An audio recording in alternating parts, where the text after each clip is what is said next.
जी नाज़रीन, असां हींअर मौजूद आहियूं गडाबी इलाइक़े नूरखान ॻोठ में। हितां जे पौरितनि खां मालूम कंदासीं त लॉकडाउन खे 10 ॾींहं गुज़रण बावजूदि हिननि जी कंहिं सहायता कई आहे या न।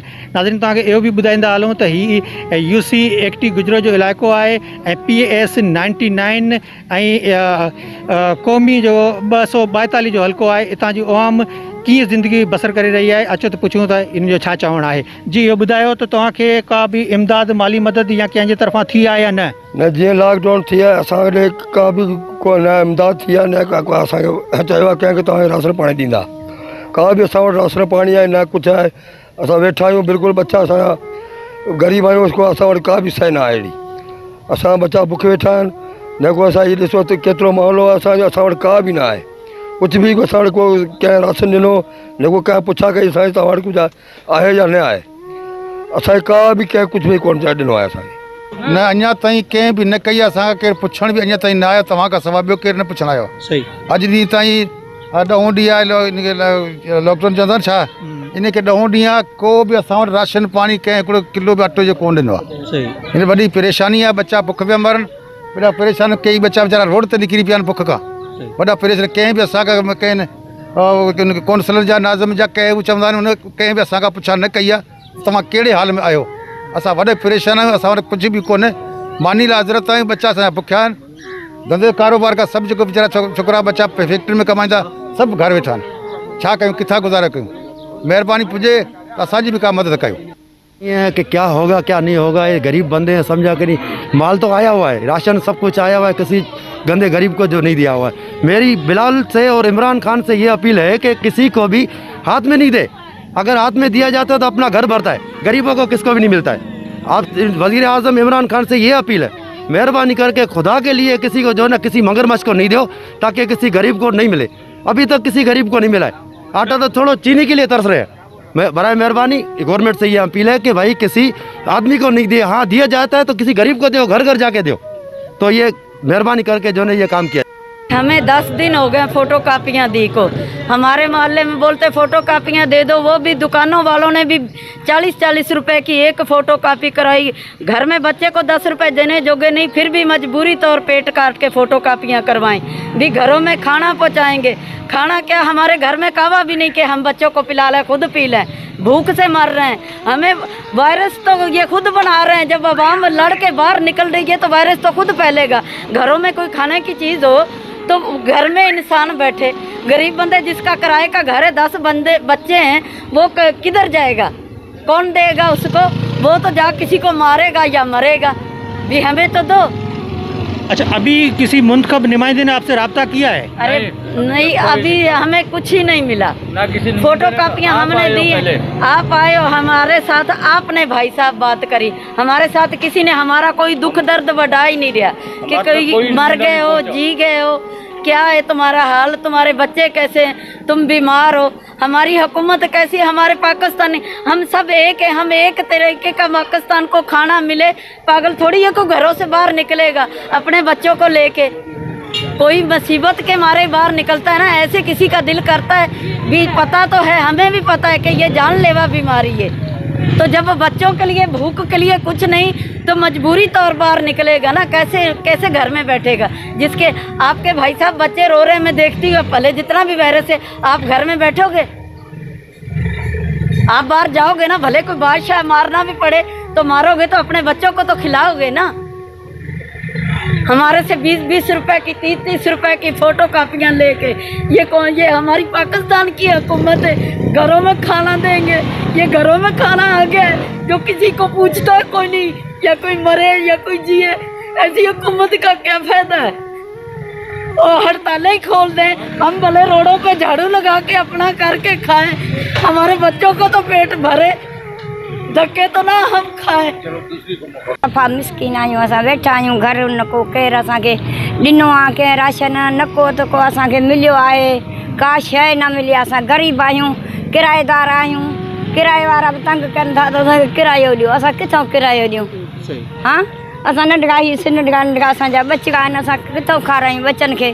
मिले त असां खारायूं न, असां पाण बेवस आहियूं, वेठा आहियूं, मोथाज आहियूं, घर वेठा आहियूं। जो असांखे केरु सरकार ॾिए त असां खाईंदासीं, न त असां वेठा आहियूं बुख पिया मरूं था। ॿियो कुझु न असांखे को गाॾी मिले ॻोठ वञूं, न को असांखे राशन मिले थो। माठ करे वेठा आहियूं, छा कयूं? असां ग़रीब आहियूं, काॾे वञूं? नंढड़ा बचड़ा आहिनि असांजा, बेवाया आहियूं, असांखे कुझु बि कोन थो मिले। नहीं सर, कोई फंड नहीं मिला, कोई नहीं हमारे पास आया, कोई देने के लिए भी नहीं आया। सुनते हैं कि देंगे देंगे, अब तक किसी ने नहीं दिया। हम किराएदार है, 2-2 महीने का किराया हो गया। वैसे ही कारोबार पहले ही नहीं थे, अभी बिल्कुल ही बंद हो गए, ठप हो गए। हम भूखे मर रहे हैं, बच्चे हमारे वो भी रोल रहे हैं, गलियों में बैठे हुए हैं, भीख मांगने जाते हैं। जैसे ही रोडों पे बैठते हैं लोग, तो वहाँ रेंजर्स और पुलिस नहीं बैठने देता, भगा देता है डंडे मार के, मुर्गे बनाता है। हम तो कहाँ जाए? अभी बच्चे बीमार हैं तो कहाँ लेके जाएं? हॉस्पिटल में भी जाते हैं तो वहाँ पैसा नहीं है हमारे हाथ में। बच्चों के वजह से बहुत परेशानी है हमें, लिहाजा ये हमारी मदद करी जाए।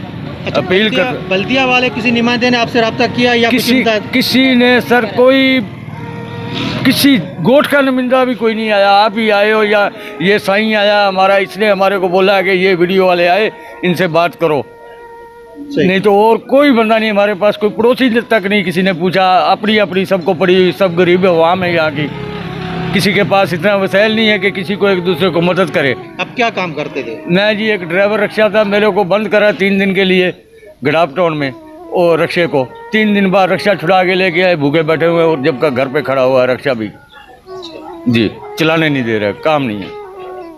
काश है कोने असी रोडन ते निकरी बैठा थे, जो किथे राशन बटे तो किथे छा तो कुछ ही न तो उते रेंजर्स भी नथी छड़े, तो किथे को माण्हू असां पुछण वारो भी कोने, जो असांखे चवंदा त तव्हांजे घर में आहे डंडा, राति जो डंडा घर में वियो, पोइ असांखे अटो ऐं खंडु चांहि खणी आणिया, असां नाबिन माज़ूरनि खे किथां खाराईंदासीं? हा, ईअं असां रोडनि ते पोइ ॿाहिरि निकिरी था पोइ, सम्झी न?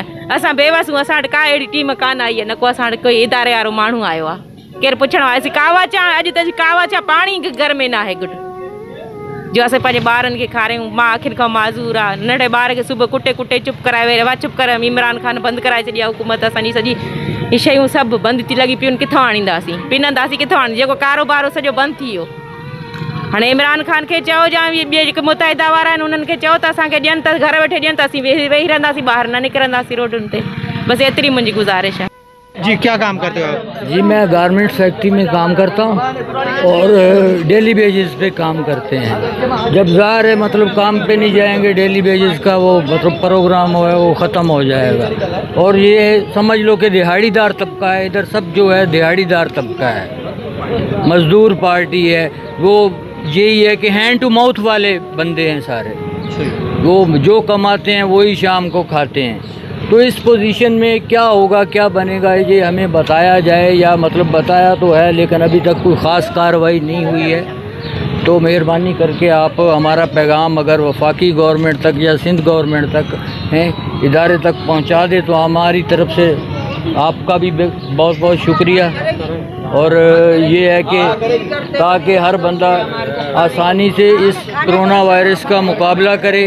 हैं घरों में इसी जब भी महदूद रहा जाता है जब उसके पास राशन पानी का कुछ ज़ख़ीरा हो। जब राशन पानी नहीं होगा तो ज़ाहिर है क्या लोग मट्टी खाएंगे क्या हैं। तो मेरी ये अपील है, वफाकी गवर्नमेंट से भी अपील है और आपसे भी, प्रेस मीडिया से भी और सूबाई गवर्नमेंट से भी कि आप थोड़ा नज़रसानी करें। जेका लॉकडाउन थियो आहे इन जी छा सूरत हाल आहे ऐं तव्हां इनखां कीअं पिया गुज़ारो करियो? साईं लॉकडाउन जी सूरत हाल आवाम तो कोऑपरेट कयो गवर्नमेंट सां, उन्हनि मोकल तव्हां लॉकडाउन कयो, असां तव्हांखे राशन पहुचाईंदासीं, हर सहूलियत ॾींदासीं। तव्हां पूरी बाज़ार ॾिसो, को बि दुकान खुलियल कोन्हे। मां पाण बाज़ार ते ख़ुदि हिकु दुकानदार आहियां, 10 ॾींहंनि खां असांजो दुकान बंदि पियो आहे ऐं गवर्नमेंट सिर्फ़ु वाइदा थी करे, टीवी ते वेही करे हीअं कंदासीं। असांजे MNA साहब, MPA साहब, UC चेयरमैन, वाइस चेयरमैन कंहिं बि हिन महिल विज़िट न कयो आहे त केतिरा माण्हू मुतासिर थिया आहिनि, उन्हनि जी छा कंडीशन आहे, उन्हनि खे खाइण लाइ कुझु आहे, पीअण लाइ कुझु आहे या बुख ते वेठा आहिनि। हाणे असांजो इलाइक़ो हिकिड़ो ॾुतड़ियल इलाइक़ो आहे, हिते सभु ॾिहाड़ीदार मज़दूर ऐं रिक्शे वारा, चिंची वारा, पंहिंजो छोला खपाइण वारा, इहे माण्हू हाणे इन्हनि जो रोज़गार मुतासिर थींदो। उन्हनि खे त सोटाणी घर भरिया था छॾियो, तव्हां रोज़गार न कयो, चिंची बि न कढो, दुकान बि न खोलियो, त उन्हनि खां ख़ुदा को पुछे त सही तव्हां एसी बंगलनि में वेठा आहियो त हिननि माण्हुनि जो गुज़ारो कीअं थींदो? असांजो वज़ीर आज़म साहिबु जंहिंजो 2 लखनि में घर नथो हले, हीअ जेके 300 रुपया दिहाड़ी कमाइण वारा माण्हू, इन्हनि जो घर कीअं हलंदो? इन्हनि को त सम्झाए। MNA हुजे, MPA हुजे, पंहिंजे छाड़तनि खे घुराए पंहिंजे बंगलनि ते जेके मीडिया ते ख़बरूं हलनि थियूं पियूं, ये पंहिंजे बंगलनि ते घुराए पंहिंजे छाड़तनि खे राशन ॾेई करे उन्हनि जा फ़ोटो सेशन कराए उहे अपलोड कनि था त असां आवाम खे ॾिनोसीं। आवाम बुख थी पई मरे, हिते असांजे साम्हूं असांजी भेनरुनि ॾिनो पिए त असांखे पीअण लाइ पाणी कोन्हे, असां कावा चांहि करे नथा करे सघूं, त इन्हनि जी वाहर केरु कंदो? न यूसी चेयरमैन थो अचे, न यूसी वाइस चेयरमैन थो अचे, न हलीम आदिल शेख थो अचे, न मसूद साहब थो अचे। जेकॾहिं कोई बि न ईंदो त हिननि ग़रीबनि जो केरु थींदो? मां पाण दुकानदार, हीउ दुकान मुंहिंजो 10 ॾींहंनि खां बंदि पियो आहे। असां सफ़ेद पोश माण्हू हाणे कंहिं लाइन में वञी नथा लॻी सघूं, कंहिंखां पिनी नथा सघूं, कर्ज़ो वठी वठी असां 10 ॾींहं घर जो राशन हलायोसीं, हाणे असां किथां आणींदासीं? जॾहिं तव्हां असांजा दुकान बंदि कया उन महिल इहो त पुछो आहे, हीअ दुकान तूं बंदि थो करी, तूं रही किथे थो? तुंहिंजे घर में बचा घणा आहिनि, भाती घणा आहिनि, तोखे केतिरे राशन ज़रूरत पवंदी? असांखे ॿियो त ठहियो, पर एतिरो त पुछनि हा। हाणे असांजो जेकॾहिं 2-3 हज़ार रुपया रोज़ जो घर जो ख़र्चो आहे त असां किथां अफोर्ड कंदासीं? न दुकान खोलण जी इजाज़त आहे, न ई कोई मैकेनिज़म आहे। ठीकु आहे, तव्हां दुकान ते रश न कयो, 2 माण्हू 3 माण्हू वेही पंहिंजो कमु, उहो बि न कयो। जे हिकिड़ो माण्हू वेही कमु थो करे उनखे बि सोटाणी बंदि था करिया, लॉकडाउन आहे। ठीकु आहे, असां त तावन कयूं था गवर्नमेंट सां। गवर्नमेंट छा थी करे आवाम जे लाइ? हिकिड़ो चिंची वारो जेकॾहिं चिंची कढी वञे 200 रुपया 300 रुपया ॾिहाड़ी कमाए पंहिंजे बचनि जी रोज़ी थो करे, उनखे बि लिखणियूं भॼंदा पर लॉकडाउन आहे। लॉकडाउन त सम्झ में अचे थो, ठीकु आहे, तव्हांजी महिरबानी, तव्हां असांजी ज़िंदगीअ जो ख़्यालु कयो था, पर जॾहिं ज़िंदा रहंदासीं त ज़िंदगी हूंदी न। हे किरोना खां पहिरियां त असां बुख मरी वेंदासीं। बिस्मिल्लाहिर्रहमानिर्रहीम। मां सोच टीवी जे नुमाइंदनि जो शुक्र अदा थो कयां जो अॼु इलाइक़े में आया आहिनि ऐं हिन ग़रीबनि मिसकिननि जी सार लधी अथनि ऐं हिननि जो आवाज़ ऐवाननि ताईं पहुचाइण जे लाइ मां तव्हांखे जस्तो ॾियां। भाईजान, असांखे ॾाढी ख़ुशी थी हुई ऐं असां ॾाढो ख़ुशि हुयासीं, सॼो अवाम ख़ुशि हुयो त मुराद अली शाह साहिबु ॾाढो एक्टिव थी वियो आहे ऐं इंशाअल्लाह असां हिन सिंधी माण्हुनि जी वाहर कंदो ऐं असां पुरूमींदा हुआसीं। पर अफ़सोस असांखे मुराद अली शाह ते बि थियो त सिर्फ़ु फ़ोटो सेशन कराईं ऐं सिर्फ़ु जेको आहे सो पंहिंजो पाण खे रोशनास करण लाइ ऐं हिकिड़ी पब्लिसिटी करण लाइ रोडनि ते घुमंदो रहियो, पर अवाम जो को तदारक न कराईं। अवाम वटि का बि हिन वक़्तु ताईं का टीम न पहुती आहे जेके हे चवे थो त मां पंहिंजा नोटिफिकेशन जारी कराया आहिनि ऐं नुमाइंदा मुंतख़ब कया आहिनि ऐं उहे माण्हुनि जो मां हे दोस्त एतिरा हिते माण्हू पब्लिक गॾु बीठी आहे, पुछो तव्हांजे दर ते को माण्हू को नुमाइंदो तव्हांजो को नालो लिखणु आयो आहे? कोई बि न। सम्झी, ख़बर न आहे किथां इहे लिस्टियूं ठहियूं आहिनि, किथां ठाहे ऐं हिननि DC ऑफिस में पहुचायूं आहिनि। उहो राशन चवनि था डिप्टी कमिश्नर वटि पियो आहे, त छा उहो राशन डिप्टी कमिश्नर वटि पहिरियों कणिक जे जीअं हिन खे वरी सुरो लॻी वेंदो ऐं उहो उते ई ख़तमु थी वेंदो? हीउ माण्हू हिते बुख वॻी, कोरोना त न मारियो पर बुख हाणे मारींदी। सो मां वरी बि हिकु दफ़ो मुराद अली शाह खे गुज़ारिश कंदुसि त ख़ुदारा ईअं न कयो, महिरबानी करे तव्हां जेसि ताईं पंहिंजो मैकेनिज़म ठाहियो, जेसि ताईं तव्हां पंहिंजी उहो तरतीब ठाहियो, तेसि ताईं हिननि जो छा थींदो? तव्हांजो राशन हिते जेसि ताईं तव्हां को जोड़ जक कयो तेसि ताईं त हे बुख में मरी वेंदा। जेके माण्हू रोज़ानो जे बुनियाद ते कमाईंदा हुया इंडस्ट्री एरिया में, फैक्ट्री एरिया में, ही मज़दूर अध खां वधीक किराएदार, हाणे त इहा पोजीशन थी आहे त किराएदारनि खे घरनि मां कढी छॾियो आहे। तव्हां किरायो न आहे, तंहिंजे करे महिरबानी करे जा किरायो ॾियो, जा घर ख़ाली कयो। हाणे उहे माण्हू रोडनि ते अची विया आहिनि, के मस्जिदनि जे दरनि ते बीठा आहिनि। मूंखे ॿुधाए त आख़िर छा थींदो हिन अवाम जो, हिन क़ौम जो छा थींदो? तव्हां ते फ़र्ज़ु थो थिए, पर जेकॾहिं ॻाल्हायूं था त वरी तव्हांजा जेके वाठा आहिनि ऐं छाड़ता आहिनि उहे विढ़ण लाइ तयारु थी था वञनि। त बाबा असांजे लाइ तव्हां छो था? भाई तव्हां नुमाइंदा आहियो, मुंतख़िब नुमाइंदा आहियो, तव्हांजी ज़िमेदारी आहे, उहो चाहे PTI हुजे या पीपुल्स पार्टी हुजे। हिते उन्हनि जी हुकूमत आहे, वफ़ाक़ में PTI आहे, सूबे में पीपुल्स पार्टी आहे। असां कंहिंखे चऊं, कंहिंजी शिकायत कयूं?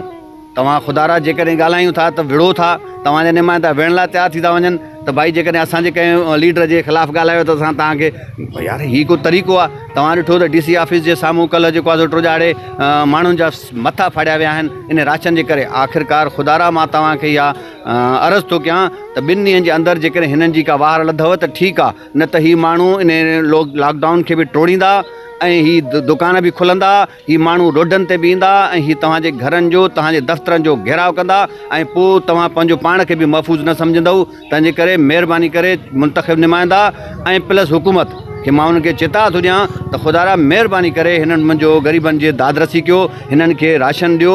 हिननि खे ठीकु आहे लॉकडाउन में तव्हां 5 महीना ॿिया बि रखो, असां ख़ुशि आहियूं, असांजी सिहत जे लाइ लॉकडाउन आहे, पर इन मक़सदु त कोन्हे तव्हां लॉकडाउन बि कयो ऐं हिननि खे बुख बि मारियो। हिननि जो केरु? तव्हां फैक्ट्रियूं बंदि करे छॾियूं, तव्हां दुकान बंदि करे छॾिया, इहे सभु रोज़ानो कमाइण वारा माण्हू आहिनि। इहे रोज़ानो जेकॾहिं को दर्जी हिकिड़ो जोड़ो सिबंदो त हुनखे 200-400 रुपया मिलंदा ऐं हीअ दुकान पोयों खुलियल आहे जेको आहे सो परचून जो। हाणे इहो खुलियो पिया, इन माण्हू वटि पैसा हूंदा त हिन खां वठंदा न।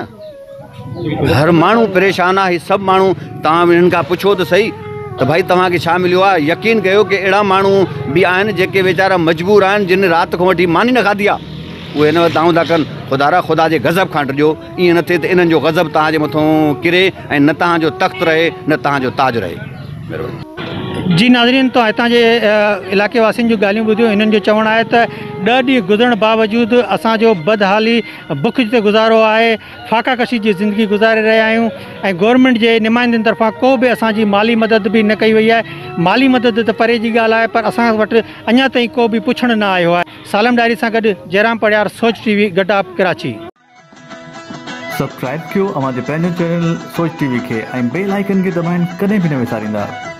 सब्सक्राइब करें आपके अपने चैनल सोच टीवी को और बेल आइकन पर क्लिक करना ना भूलें। Don't forget to subscribe our channel Soch TV and press the bell icon.